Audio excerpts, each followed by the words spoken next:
So I want you to think about this from especially the empowerment standpoint. I think about this from transformational options, and especially from especially in the area of building self-efficacy and collective efficacy. So this comes, and we'll begin on page 25 of the text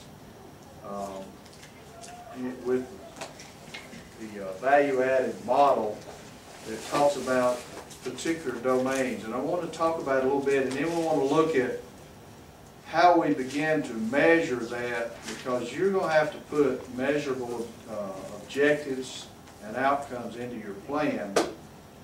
And if we begin to think about things as theoretical as this is, and what it means and what the conceptual definition might be, then the operational definition should get a lot simpler.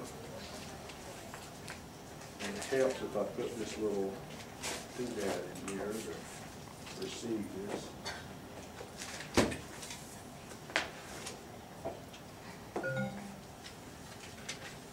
And I know you should have read some of this already, and I'm certainly anticipating that you have.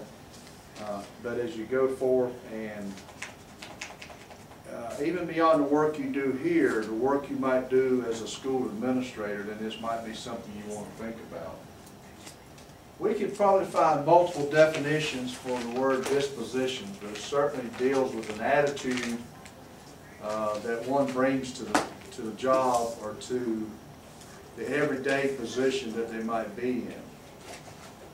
And there's a lot of dialogue currently statewide, especially maybe even nationally, looking at the impact of disposition on one's performance in any position. So I think you could look at this regardless of what kind of entity you work, whether it's a school or a hospital or a police department or any organization, that one's disposition is defined as a passion and desire to perform as opposed to a response to reoccurring mandates.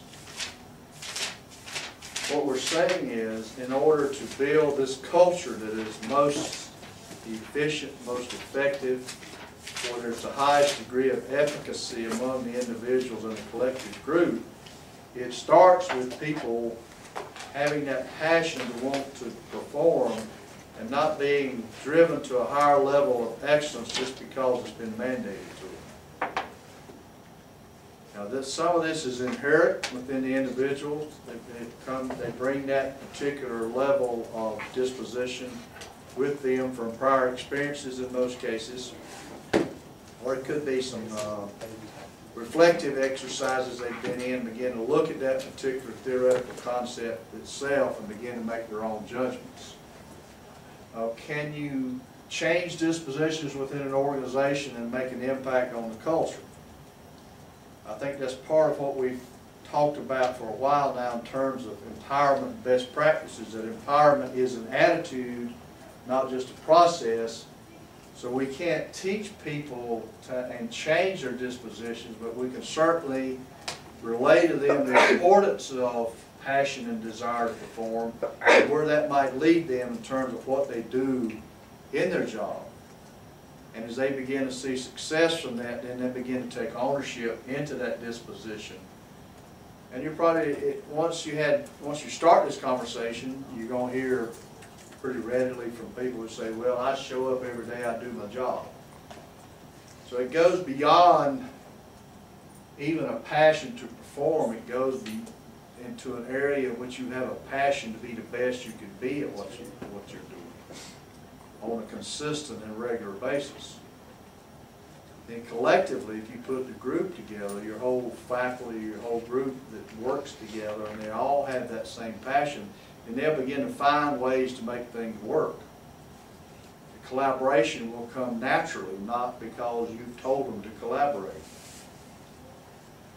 The second piece on page 25 in the model is that of professional experience. Experiences of each member of the organization that may be planned or unplanned, but structured for learning that leads to increased efficacy.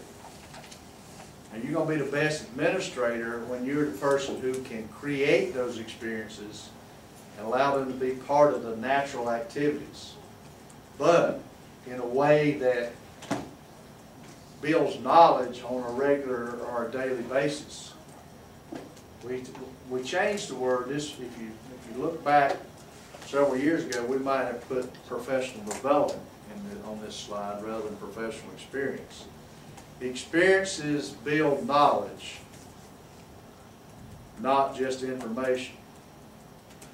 We tend to go to professional development sessions and get a real good dose of information, but we don't build enough knowledge because we don't experience that. Now, we might come back and use some of that, and some of that experience gives us some knowledge in the setting after that particular professional development activity. But those of us who can build the best schools, those of us who can lead people to become the best they can be at what we're doing, are those people who can create those things. Whether it be teaming opportunities, social events, exposure to certain literature, seminars, Socratic seminars, providing them with reading materials that begin to get them to reflect upon their own performance. And if you remember what we said about Jim Collins in his book, Good to Great, he says the greatest leaders are those leaders who ask the best questions. So a mere question to an employee is a professional experience if the question is structured in the right way. Organizational structures. Every component of the structure should be geared toward learning. So whatever plan we have, whatever schedule we have for students meeting classes and teachers being with students, then it should be geared toward learning in that structure, not geared toward finishing a schedule so that we can manage people. Managing is important, but it needs to be anchored in the mission, vision, and culture of the organization. Obviously, we have to identify the mission and the vision and the identified culture that we want to achieve, so the structures reflect that. Structures will reflect our belief and attitude towards learning communities and our belief and attitude towards collaboration. So we have to be real skilled at understanding what those structures are that best facilitate learning and best facilitate the implementation of the mission and the vision. I know going back to the years I worked on my master's, we had to do a schedule. We had to do an elementary, middle school, and a high school schedule. But it was, here are the numbers, here's the structure of an elementary, middle, and high school. Now fit the numbers in and make it work for X number of teachers. There's some importance in that, I'm not denying that. But we also need to look at those structures from the standpoint, are we creating those schedules and those structures and that alignment that allow learning to take place during the day, during the work time, not just when we go to professional development activities. Whether that be common planning time, meetings after school, or early release days, extended days. I mean, there's a number of options there, and we certainly want to make sure to look at those options in terms of how it fits what we're trying to get done. Shared decision making, which is a huge piece of your empowerment, but only a piece of the empowerment. Again, empowerment is an attitude, not just a process. But define this as a true sharing of decisions come about with reflection and peer input. If you said shared decision making to some, they think, well, we put an option or a situation out on the table, and we offer solutions to that, and then vote on the best solution or move towards some kind of consensus. There's value in consensus, I'm not saying that. But the shared decision should become about from reflection and a collaboration of reflection and a collaboration of peer input, and exemplifies best practices and best supports of the organizational mission and vision again.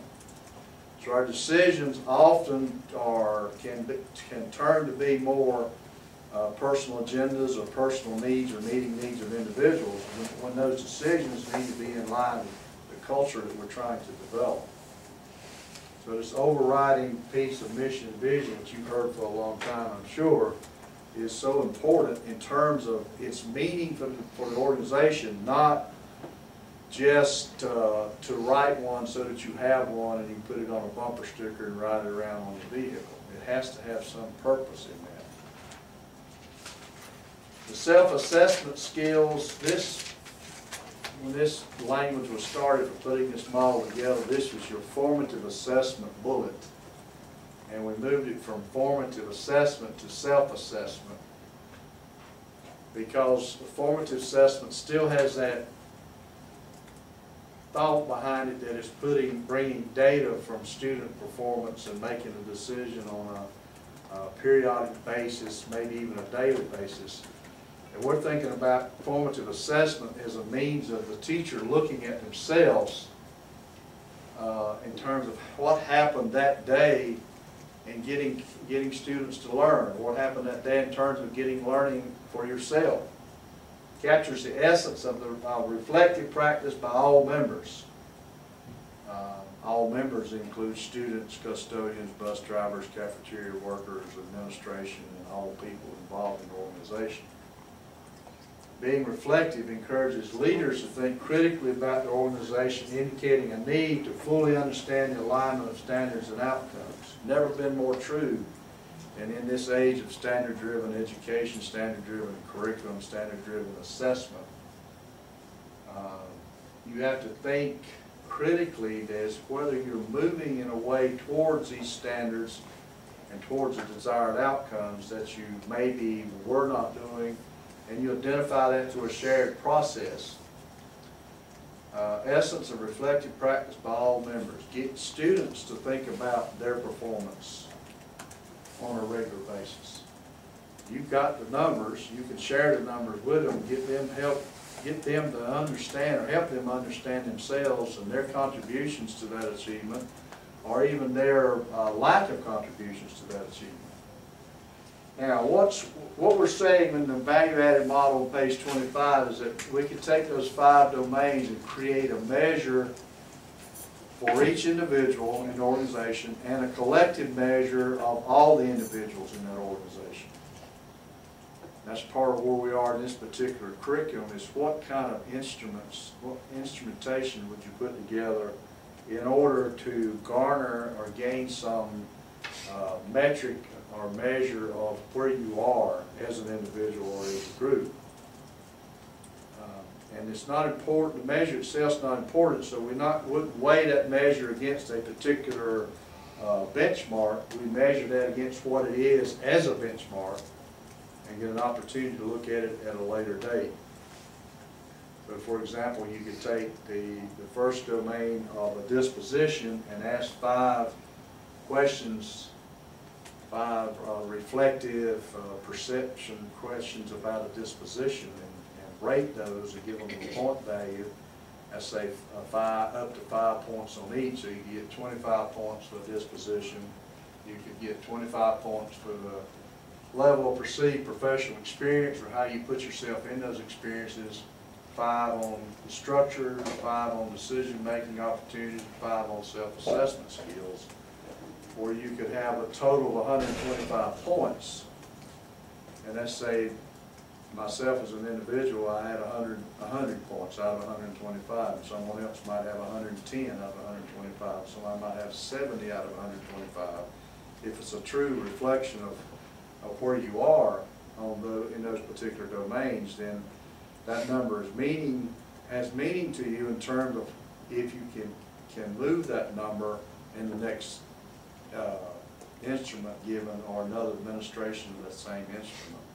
So the change and the growth is what we're looking at. There might be meaning to that as it relates to student outcomes or final outcomes, and we'll talk about that toward the end of the model itself. If there's some value in taking 110 or 100 or 112 or 70, and how that might correlate to some student outcome or some measure, maybe even some measure of culture, then that number may become important to us in the very beginning. But I want us to think more about changing those 5 domains. Now, how can we change that?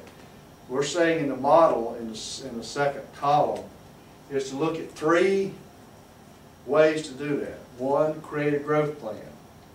Plans created to address the needs indicated in the measures of the 5 domains: dispositions, professional experience,